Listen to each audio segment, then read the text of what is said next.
हे बघा, त्यांच्या मनाला जेव्हा जेव्हा एखाद्या गोष्टीचा खूप ताण येईल किंवा त्यांच्या एखाद्या भीतीशी त्यांचा सामना होतोय असं त्यांना वाटेल, तेव्हा तेव्हा ते अशाच हायपर होऊ शकतात आणि त्यामुळे त्यांना चक्कर येऊन त्या बेशुद्ध होण्याची शक्यता आहे.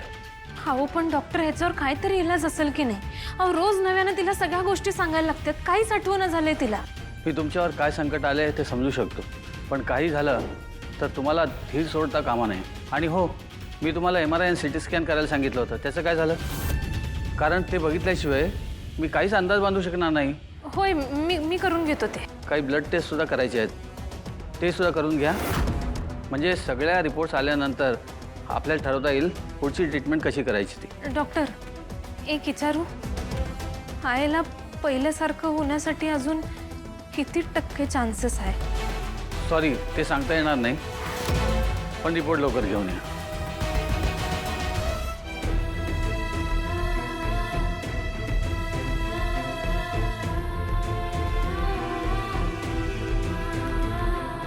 सॉरी सॉरी सॉरी, एका क्लायंट बरोबर मीटिंग मध्ये होतो म्हणून थोडा उशीर झाला. सॉरी.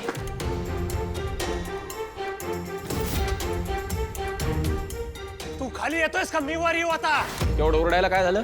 सरोज काकूंना फसवून घराबाहेर काढलं. फसवून घराबाहेर काढलंस तू. मी कोणालाही फसवलेलं नाहीये, सोड मला. ए, खोटं नाही बोलायचं. मी तुझा मोठा भाऊ आहे, सोड मला. ए, मोठा भाऊ गेला खड्ड्यात. मोठा भाऊ आहेस ना, तर तसा वाघ आधी.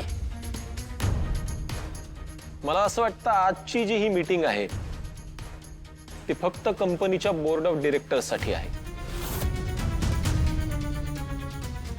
जे बोर्ड ऑफ डिरेक्टर्स मध्ये नाहीयेत त्यांनी या मीटिंगला बसणं आणि त्यांना बसू देणं ही खूप मोठी चूक ठरेल. कारण आज काही महत्त्वाच्या आणि कॉन्फिडेन्शियल विषयावर आपल्याला डिस्कशन करायचं आणि त्याचे निर्णय घ्यायचे. ऑफिशियली बघितलं तर रोहित सरांचं म्हणणं काही चुकीचं नाहीये. ऋषी इनामदार यांचे बोर्ड ऑफ डिरेक्टर्स मधले सगळे अधिकार नयनतारा मॅडम यांनी काढून घेतले. त्यामुळे त्यांना कुठल्याही मीटिंग मध्ये इन्व्हॉल्व्ह होता येणार नाही आणि त्यांनी परत कुठलीही मीटिंग अटेंड करून कुठलीच चूक करू नये असं एक चेअरपर्सन म्हणून मला वाटतं. या कंपनीला ग्रो करण्यासाठी आणि याचे प्रोजेक्ट सक्सेसफुल करण्यासाठी या बोर्डची तसंही गरज नाही. माझ्यासाठी ॲक्च्युअल एक्झिक्युशन जास्त महत्त्वाचं आहे. सो मी तेच करेन. You guys carry on. या बोर्डमध्ये मला तसंही इंटरेस्ट नाही आहे.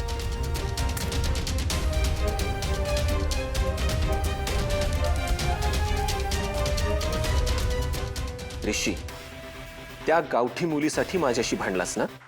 आता बघ, कंपनीतल्या प्रत्येक पावलावर प्रत्येक निर्णयात मी तुला असंच बाजूला करत राहीन. तुला प्रत्येक ठिकाणी ब्लॉक करत राहीन. डॉक्टर, आज दुपारी एक अगदी वेगळीच गोष्ट घडली हो यांच्याबाबत. हे ना काहीतरी आम्हाला जोरजोरात सांगण्याचा प्रयत्न करत होते आणि एवढी हाताची हालचाल करत होते ना, काहीतरी दाखवायचा प्रयत्न करत होते. आणि तेव्हा त्यांच्या चेहऱ्यावर पण एक असं वेगळंच तेज दिसत होतं ना राजन. खरंच म्हणजे डॉक्टर, आजपर्यंत त्यांनी एवढी हालचाल कधीच केली नव्हती हो. अरे वा, ही तर फारच चांगली गोष्ट आहे. त्यांच्या तब्येतीत सुधारणा होते आणि तेही अपेक्षापेक्षा चांगल्या गतीने होते. Very good. जर अशीच प्रगती सुरू राहिली तर पुढच्या 7-8 महिन्यात ते चालायलाही सुरुवात करू शकतील आणि कदाचित थोडं थोडकं बोलायलाही सुरुवात करतील. डॉक्टर, खरंच असं घडलं ना तर त्यापेक्षा आनंदाची दुसरी कुठलीच गोष्ट नसेल आमच्यासाठी. बाबांचा आवाज ऐकून किती वर्ष झाली. कधी एकदा बाबा बोलायला लागतात याच्यासाठी उत्सुक आहे मी. बापरे बापरे, हा म्हातारा जर उठून चालायला लागला, बोलायलाही लागला तर हा माझी सगळी पोलखोल करेल. सगळ्यांना सांगून टाकेल की मीच याला मारायचा प्रयत्न केला होता. आता तुझं असणं माझ्यासाठी धोका तयार करणार आहे आणि मी असा स्वतःला धोका देणार नाही.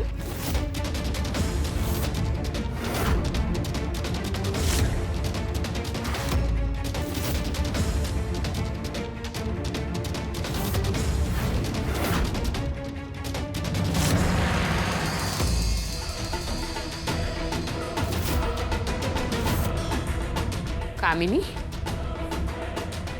तू इथे दरवाजापाशी काय करतेस? अगं, काही नाही, उभी नव्हते. डॉक्टर आल्या तसं कळलं दादाला बघायला, म्हणून हातातलं काम टाकून धावत आले. डॉक्टर, कशी आहे माझ्या दादाची तब्येत? म्हणजे किती दिवस त्याला हे असंच आपलं नुसतं थोडासा हात काय हलतोय का किंवा पायाची काही हालचाल होते का हे बघत राहायचं? मी वाट बघते माझा दादा माझ्याशी कधी बोलायला लागेल. कारण तो एकदा का बोलायला लागला ना की मला त्याच्याशी खूप गप्पा मारायच्यात. खरंच सांगते, खूप वर्ष गेली की मी त्याच्याशी काही पुरे कामिनी, यांच्या तब्येतीमध्ये सुधारणा होतीये. समजलं ना तुला? तेवढं पुरेसं. ये तू आता. परमेश्वराची कृपा.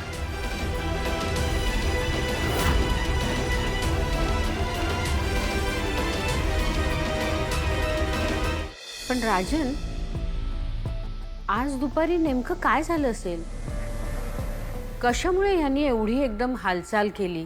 आई, मी गेटपर्यंत गेलो होतो, पण मी तिथे पोचायच्या आतच कोणीतरी रिक्षात बसून निघून गेलो होतो. त्यांनी असं काही बघितलं असेल ज्याच्यामुळे त्यांच्या मेंदूत एखादी जुनी आठवण जागृत झाली असेल, किंवा एखादा प्रसंग, एखादी व्यक्ती ज्याच्याकडे बघून त्यांच्या मनात तो प्रसंग परत आठवला असेल.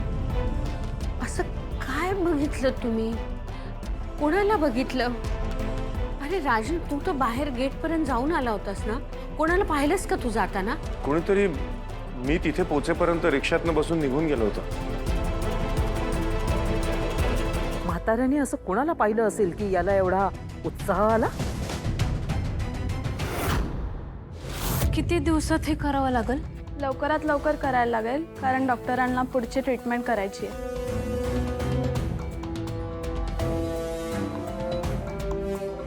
कमळे, काय झालं? विचारून आलीस का? केव्हा जायचं काकीची टेस्ट करायला? लवकरात लवकरच सांगितल्या. 30,000 रुपये खर्च येणार आहे ग. काय? 30,000? अगं, एवढं पैसा आणायचं कुठनं? माझं डोसकंच झालं ना झालंय. लवकरात लवकर उपचार केले पाहिजेत आईवर, नाहीतर दिवसेंदिवस बघतेस ना हो, अजूनच त्याची तब्येत खराब होत चालली आहे. कमळे, मी काय म्हणतो, आपण ऋषी सरासनी नाहीतर राजन काकासनी सांगितलं तर? नाही निंगे, पैशासाठी नाही मला कुणासमोर हात पसरायचा आता. कमळे, अगं मग काय करणार आहेस?